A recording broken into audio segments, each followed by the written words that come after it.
Okay, so we're back, and I left off one little piece before we get to the Jack in the Box portion of the story. I think you'll be intrigued by this portion. So, the very end of the last video, we lost Lauren, right? And it was Christmas break at that time, and so Roni is back at her house, and what normally would be time for Christmas break and celebrating, she's planning her daughter's funeral, right? And back then, I would imagine on a landline with an old school voice. I can't even think of the message machine, right? Roni got a message on the message machine that essentially said, "My name is such and such from the San Diego County Public Health Department. I need to close your daughter's case. I need you to call me right now." Blech, you know. Um, it was very rude and confrontational. And so, as Roni is getting stuff ready for the funeral and she needs to make some other phone calls, she calls this lady back because she's pissed, right? Like, how could you talk to me that way? And so, she calls the lady back, and the lady says, kind of in the same tone, "I just need to ask you a few questions. I've got a heavy workload. I need to close your daughter's case." And so, one of the questions that the health department lady asked her was, did your daughter eat at any fast food restaurants? And Roni said, "I don't know. I think they went to McDonald's or Burger King or Jack in the Box, or I don't know. Why are you asking me these questions? My daughter is dead." She kept repeating, "My daughter is dead." And the health department lady didn't show very much compassion. She just kind of was checking boxes, and that was it. That was the end of the weird off kilter phone call that Roni received. And so, Roni called her friend Bill Marler, who was the father of Lauren's best friend. And so I think I probably interchanged the names, unfortunately, but Roni called Bill Marler, and Bill answers the phone thinking that Roni probably wants to get the girls together for Christmas break. And Roni tells him what happened, and he's stunned, obviously. And then Roni also tells Bill about the phone call, the weird phone call from the health department lady. And Bill at the time was a lawyer. He wasn't like a personal injury lawyer, but he was a lawyer, we'll say real estate lawyer, something like that. And Bill says to Roni, he says, something doesn't seem right here. I think you need to get a lawyer. Because at the time, still days after Lauren's death, all Roni and Dick have as an explanation is that maybe she had a particularly bad case of the flu, right? And how mentally distraught would that make you? In my opinion, I would be livid to have that be my only explanation for my daughter's death, right? And so Roni kind of knows Bill's correct. She knows she needs a lawyer, but she wants somebody that she can trust, and she wants somebody that has children. And she asks Bill, she says, "Will you be my lawyer?" And he says, "No, that's not my deal. I don't do that. You need somebody who's experienced in that. That's not the type of law that I practice." And Roni kind of keeps thinking about it, and she asks again. She says, "I really want you to be my lawyer, Bill." And he says yes, and that totally changed the trajectory of Bill's entire life, because now to this day, he owns Marler and Clark law firm, and they do a ton of foodborne illness, personal injury claims, whatever the word would be, right? So incredible guy, has done incredible things, and it all spurred from that one outbreak, right? And so there were a couple other things that happened that were pretty miraculous in a very, unfortunately, very horrific things happened, but there were some major changes that needed to happen in the food industry back then. And a lot of changes did start from this occurrence, right? So back then, the way the cows were being slaughtered in the slaughterhouse was just a mess. Like, contaminated meat was being mixed with regular meat, and we didn't even know what E. coli was. And E. coli comes from the stomach of warm-blooded animals like cows.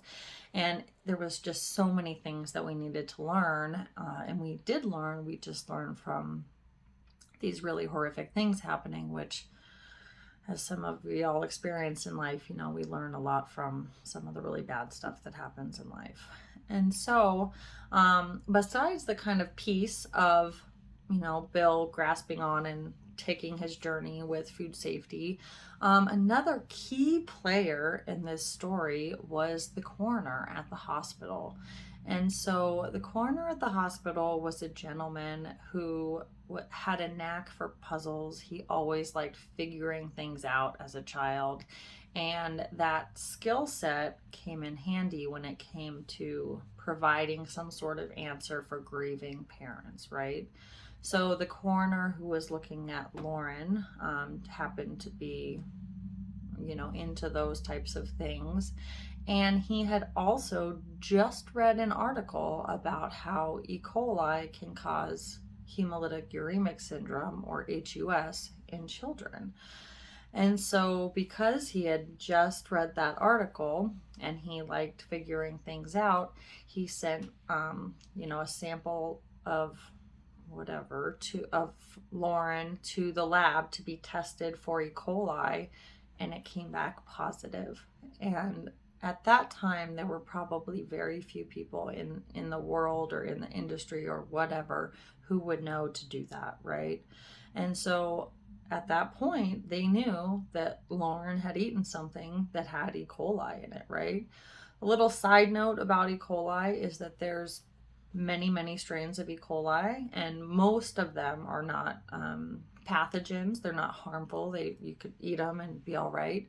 The strain that we talk about as the big one is called E. coli 0157H7, and that's the one that wreaked all this havoc on Lauren and the other children and the other 700 people, right?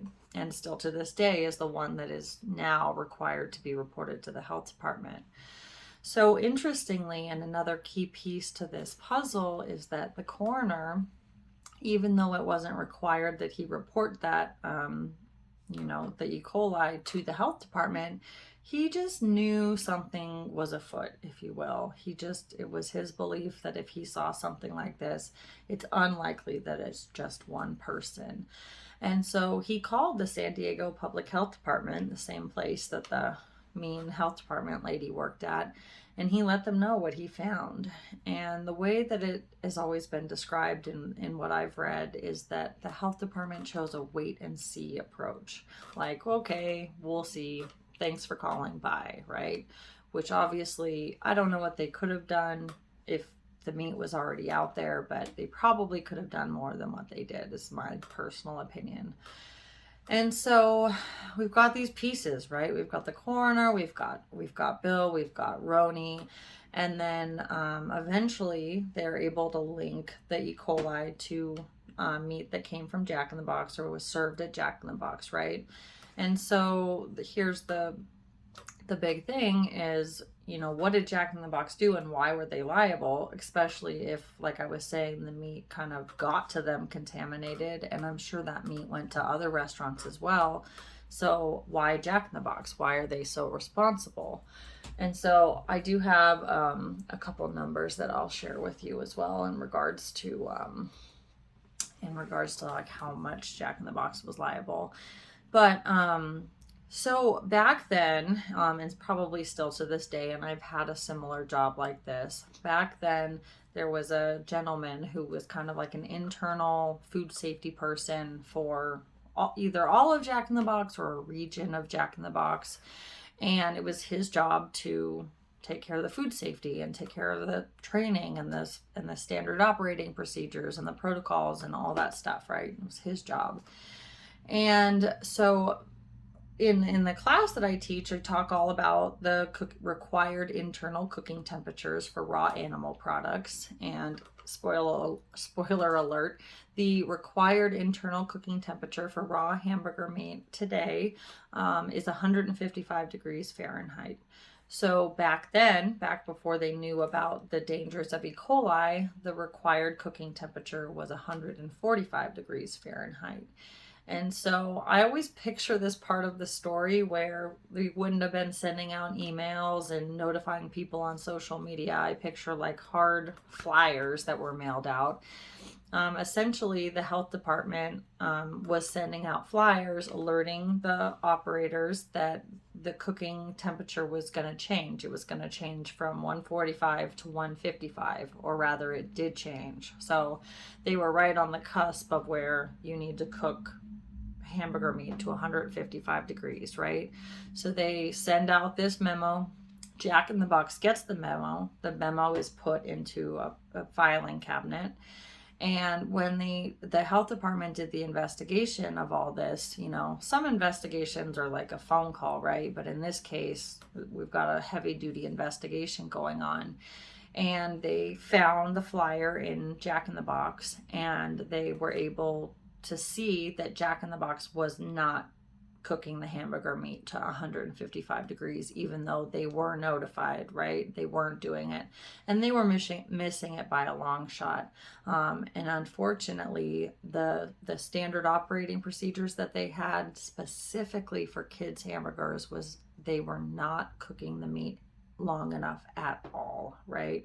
So when you have your policies and procedures, you might not have to temp every hamburger, but you need to have a procedure where you know, okay, we cook these hamburgers for 2 minutes, and we know that that's going to thoroughly cook them, and we can take them off the grill, and they won't be pink in the center, right? So they were grossly undercooking their kids' hamburgers.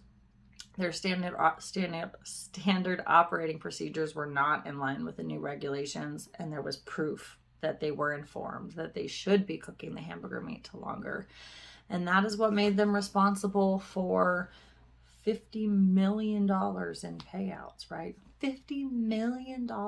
I mean, I just think about this case, and I'll give you a few more of the numbers, but any one of the people that I work with for local restaurants or even chain restaurants, like even the business I had, I would never survive even the smallest foodborne illness outbreak, let alone something like this. It's incredible that Jack in the Box is even still around, right? And so to kind of complete some of the pictures, one of the slides that I have is that the lawyers now at Marler Clark, like I talked about, handled most of the litigation, or ended up handling most of the litigation from the Jack in the Box outbreak. And it resulted in, like I said, $50 million in payments, which is the most payments ever made for a foodborne illness outbreak.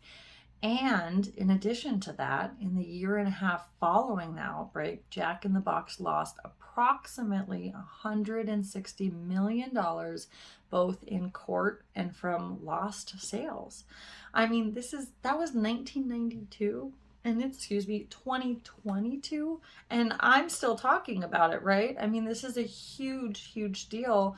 And the fact that they were able to remain in business is incredible. But also just, think about what that business maybe could have been if this hadn't happened, and how devastating that would be to be responsible for what happened. I mean, I don't know if I could go on just because of that, right?